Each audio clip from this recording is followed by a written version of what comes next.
Kota Kediri, yang populer dengan sapaan Kota Tahu Takwa, terletak sejauh 130 km arah barat daya dari ibu kota Provinsi Jawa Timur, dengan luas wilayah 63.404 km persegi, terbagi menjadi 3 kecamatan dan 46 kelurahan. Kota Kediri menduduki peringkat ketiga Jawa Timur dalam jumlah penduduk setelah Surabaya dan Malang, dengan semboyan Joyo Eng Boyo yang bermakna mengalahkan mara bahaya.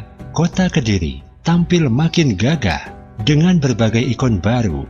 Di antaranya adalah Jembatan Brawijaya yang membentang megah di atas Sungai Berantas, menggantikan fungsi jembatan lama yang penuh dengan histori. Sebagai kota dengan penduduk mayoritas beragama Islam, hal ini menjadi bukti nyata kesuksesan dan kegigihan para perintis dakwah untuk menyebarkan agama Islam tanpa mengenal lelah sejak zaman dahulu kala hingga saat ini. Jejak-jejak peninggalan para wali yang sangat berjasa dalam merintis penyebaran agama Islam, salah satunya yang cukup terkenal bisa kita temui di Kompleks Makam Stonogedong, sebuah kompleks makam yang sangat tua, di mana dalam makam Stonogedong bisa kita jumpai makam para wali perintis dakwah Islam pada zaman dahulu, dan juga makam para penggede atau pejabat pada zaman kerajaan. Hal ini terbukti dengan banyaknya makam yang bergelar Raden dan tertulis pada batu nisannya. Selain itu, di kompleks makam Stonogedong ini juga bersemayam Raja Amangkurat III dari Solo, seorang wali sepuh yang sangat sering dikunjungi oleh para peziarah. Beliau adalah Sayyid Sulaiman Samsuddin Ali, yang lebih dikenal dengan Syekh Wasil Samsudin, bergelar Pangeran Mekah, dan masyarakat Kediri kemudian lebih akrab dengan sebutan Mbah Wasil. Beliau dipanggil Mbah Wasil karena sering memberi wasil atau ahli dalam bertutur sapa dan berpetuah yang baik. Ada beberapa pendapat mengenai Syekh Wasil ini. Di antaranya pendapat bahwa Syekh Wasil hidup sejaman dengan Wali Songo dan dimungkinkan dekat dengan Sunan Derajat yang merupakan putra dari Sunan Ampel. Munculnya pendapat ini berdasar indikasi adanya kesamaan arsitektur bangunan dan ornamentasi yang terdapat di kompleks bangunan makam Stonogedong dengan bangunan makam Sunan Derajat di Lamongan. Dari hasil wawancara dengan juru kunci pemakaman Stonogedong, Syekh Wasil merupakan wali utusan dari Turki yang tergolong sebagai wali sepuh. Beliau datang setelah Syekh Maulana Muhammad Al-Bakir, atau lebih kita kenal sebagai Syekh Subakir, sehingga periode Syekh Wasil terpaut jauh dengan Wali Songo yang menurut sejarah periodenya dimulai kurang lebih pada abad ke-14 dan awal abad ke-15. Sedangkan Syekh Wasil datang ke Kediri sejaman dengan Sri Aji Jayabaya, seorang raja Kediri yang memerintah sekitar tahun 1135 hingga 1157. Syekh Al-Wasil atau yang biasa dikenal dengan Mbah Wasil.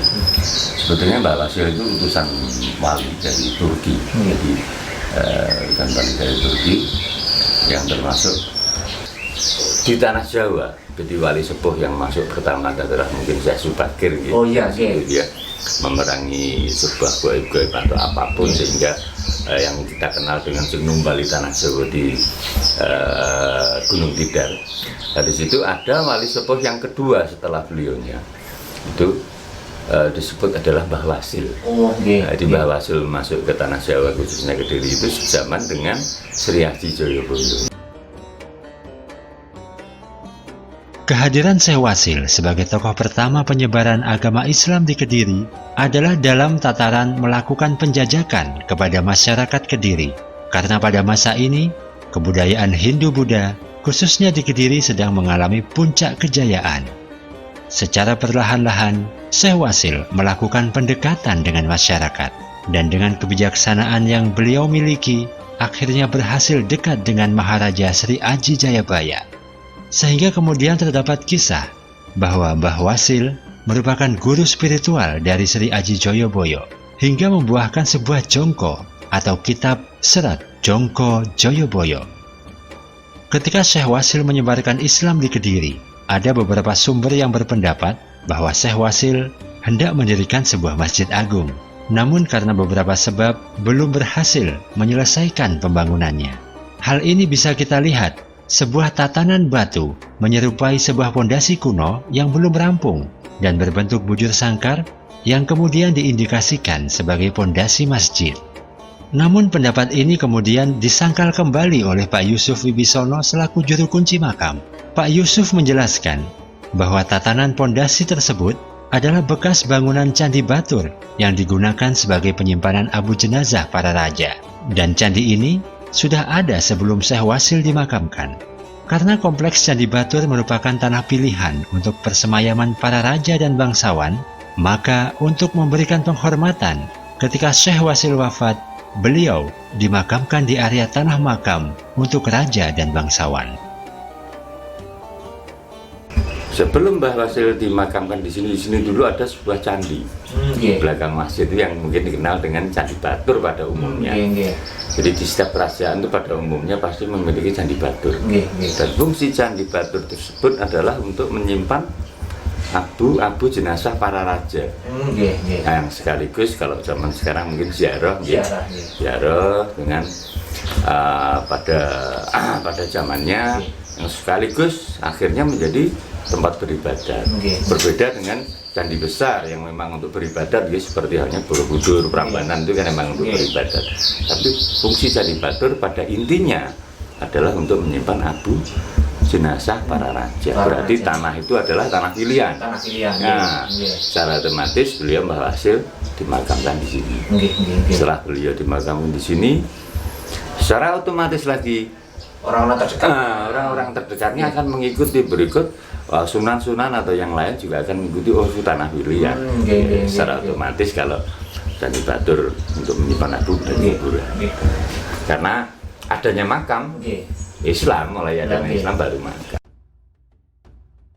Keberadaan makam Syekh Wasil yang sebelumnya hanya diketahui bergelar Pangeran Mekah tidak lepas dari jasa para ulama dan kiai sepuh yang menerangkan dan menjelaskan bahwa yang disemayamkan di kompleks Stonogedong ini adalah makam Syekh Wasil Samsudin.